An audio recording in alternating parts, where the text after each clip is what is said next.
He's a seasoned political operative, speaker, pundit, and New York Times best-selling author, featured in the Netflix documentary Get Me Roger. All of these presidents relied on Roger to secure their seat in the Oval Office. Ronald Reagan, Richard Nixon, Donald Trump. In a 45-year career in American politics, Stone has worked on over 700 campaigns for public office. Ladies and gentlemen, let's give the honor to Roger Stone.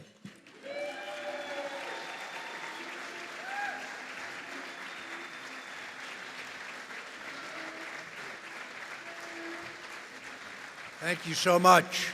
Thank you. What a great gathering.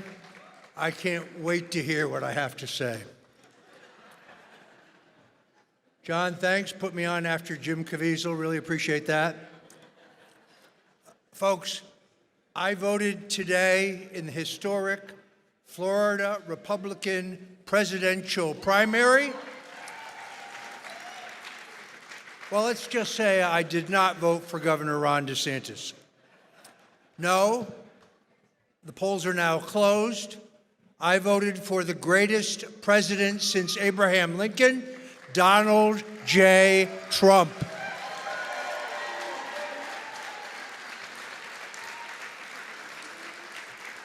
And I can report to you that the president swept the Sunshine State primary with over 80% of the vote.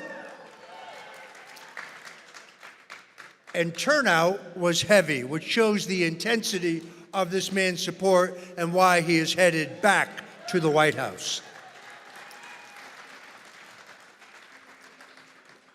What John said is true. I was baptized as a Catholic in St. Mary's Church in Norwalk, Connecticut, one of the most beautiful churches you have ever seen. I received my sacraments, my Holy Communion, my confirmation in St. Aloysius Church in New Canaan, Connecticut. As long as I lived under my parents' roof, I went to Mass every Sunday, but I confess to you that when I left for Washington, and when I had a terrific career as an advisor to presidents, as a lobbyist, I wandered far from the Lord. And then, as some of you may know, because of my long friendship with President Donald Trump, on the morning of January 25th, 2019, 29 fully SWAT-clad FBI agents swarmed my home at 6 o'clock in the morning. They were brandishing fully automatic M4 assault weapons. There were 17 armored vehicles in which they arrived. There was a government helicopter overhead, and they actually pulled 2 amphibious units up to the dock behind my house. And as my friend Sean Hannity likes to say, frogmen carrying assault weapons jumped out on the dock. All of this to arrest me for the completely fabricated crime, the first-time nonviolent crime of allegedly lying to Congress under oath in my voluntary testimony before the House Intelligence Committee. How does one lie about Russian collusion, which now without dispute does not exist? To the extent that I made misstatements to the House committee, they were entirely immaterial. In other words, they hid no underlying crime.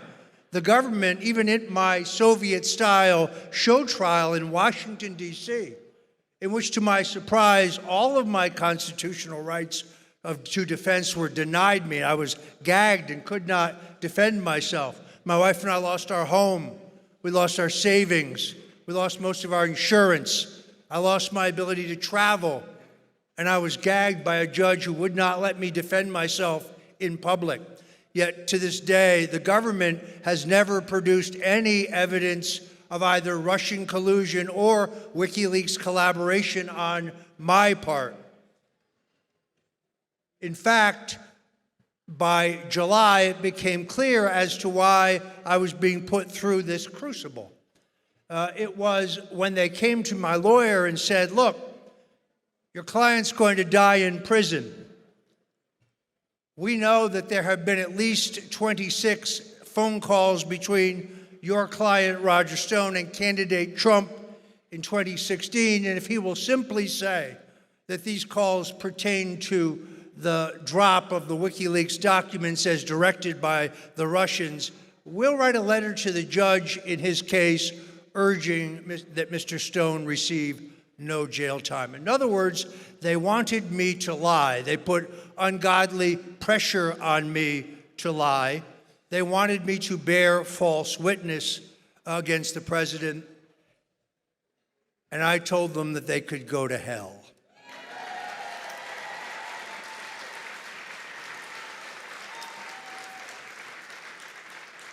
Yet, I confess to you, I was angry, I was frustrated, I was depressed, I was drinking too much, I was scared not so much for myself, but for my wife, who is hard of hearing. I didn't know how she would support herself if I was unjustly incarcerated. The morning I was arrested, because she is hard of hearing, she heard none of the ruckus. She didn't know I'd been handcuffed and taken out wearing a Roger Stone Did Nothing Wrong t-shirt. She didn't know there were CNN cameras just totally coincidentally 25 feet from the front door of my house. She woke up looking down the barrel of 2 assault weapons.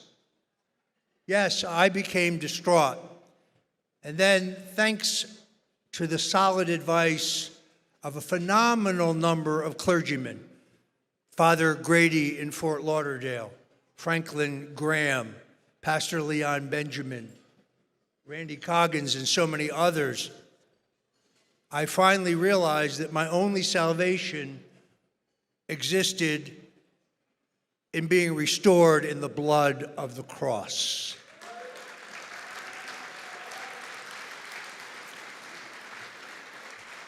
So I confessed my sins. I pledged to the Lord to walk in his way. I admit to you, I am a sinner. I know over at the New York Times and the New Yorker and CNN and MSNBC, they snicker about this. Oh, Roger Stone is a Christian. Roger Stone is a Catholic. You know what? I don't really care what they think. I only care what he thinks.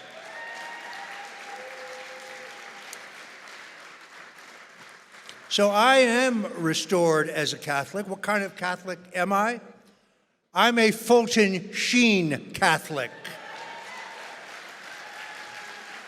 I'm a Joseph R. McCarthy Catholic. Yes, I'm a John F. Kennedy Catholic. As a Nixon man, it's tough for me to admit this, but John Kennedy was an ardent anti-communist. John Kennedy favored a silver-backed dollar. John Kennedy cut taxes on the working families of America. John Kennedy deeply distrusted the intelligence agencies, and he paid for that with his life. What kind of Catholic am I? I'm a Pope John Paul Catholic.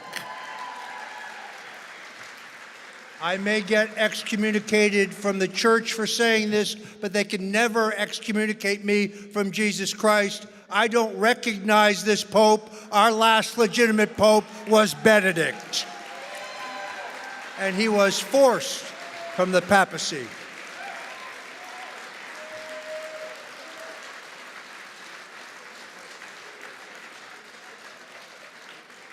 Yes, only through fervent prayer were my prayers answered.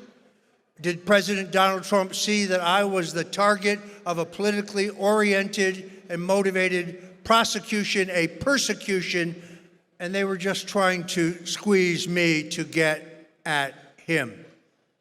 2 days before I was to report to a dank Georgia prison, where I believe the plan at 68 years old and with a lifetime history of asthma was for me to die, the president answered my prayers to Jesus Christ, and he granted me a commutation of sentence, followed that Christmas by a full and complete presidential pardon, Why? Because Roger Stone did nothing wrong.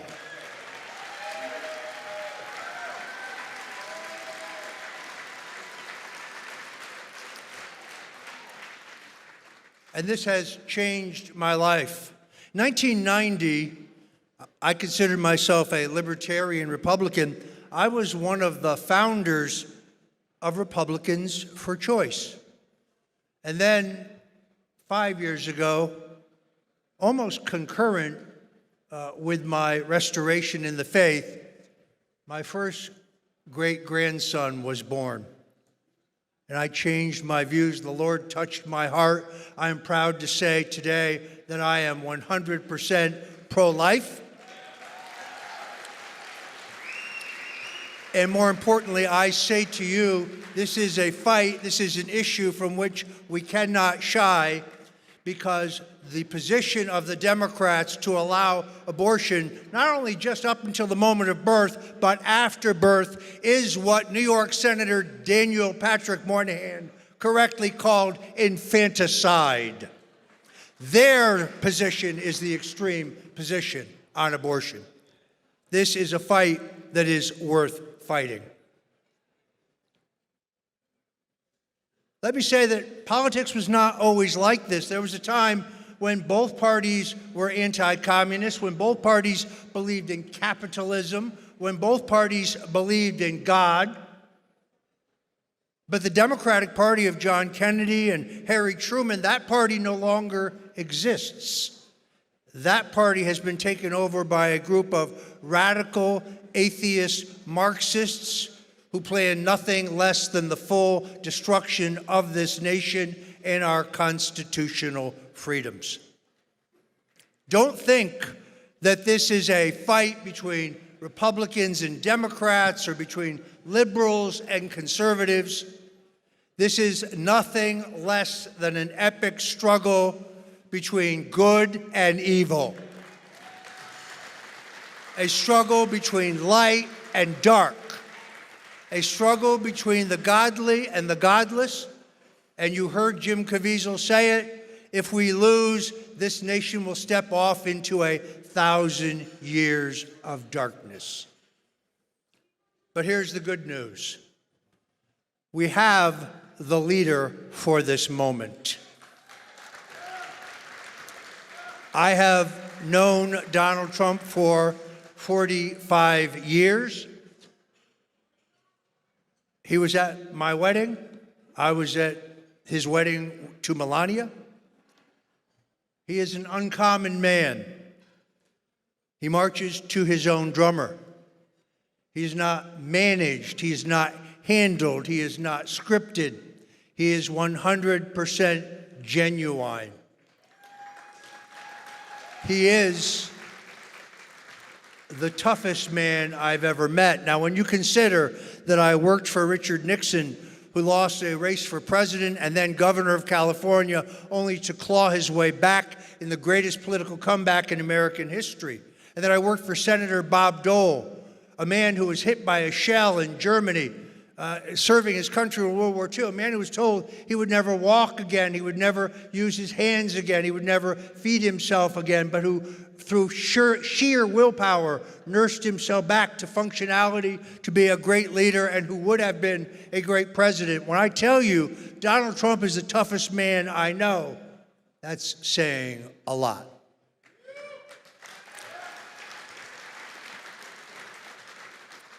They seek to destroy him, and he faces all of this with incredible optimism, with he's incredibly resolute. He's incredibly determined. He's incredibly courageous. Joe Biden said the other day that this is all about Trump. Well, if it were all about Trump, he would just ride off into the sunset. He would just live on this beautiful property or in his palatial skyscraper mansion in the sky in New York, or go to his amazing golf clubs. He could live a life of leisure. No, folks, he's not running for him. He is running for us.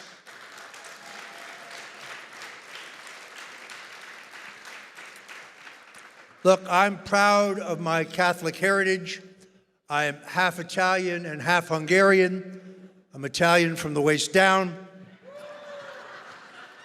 I'm proud to stand with all my fellow Catholics. Now, some will say, well, wait a minute, Stone, we saw you at the Coral Ridge Presbyterian Church worshiping on a Sunday. It's true. See, I was going to the local Catholic church, but I had real problems with their masking and their social distancing in violation of Florida state law. And when I threatened to sue the Archdistrict, I was politely told that I was no longer welcome in church. So yes, I do attend Sunday services at Coral Ridge. It was founded by Dr. D. James Kennedy. It was actually dedicated by one of the greatest men of the 20th century, Reverend Billy Graham. But let me also say, I say the rosary every single day. Because if you are baptized as a Catholic, you are a Catholic, you will live as a Catholic, you will die as a Catholic, and I am proud of my Catholic faith.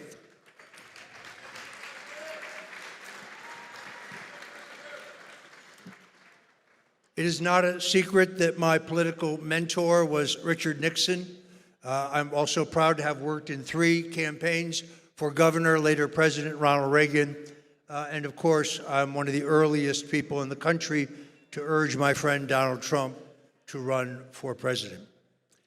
It was Richard Nixon who said that the greatness comes not when things go always good for you, but when you are tested, when you suffer some defeats, some setbacks, when you're disappointed, when sadness comes.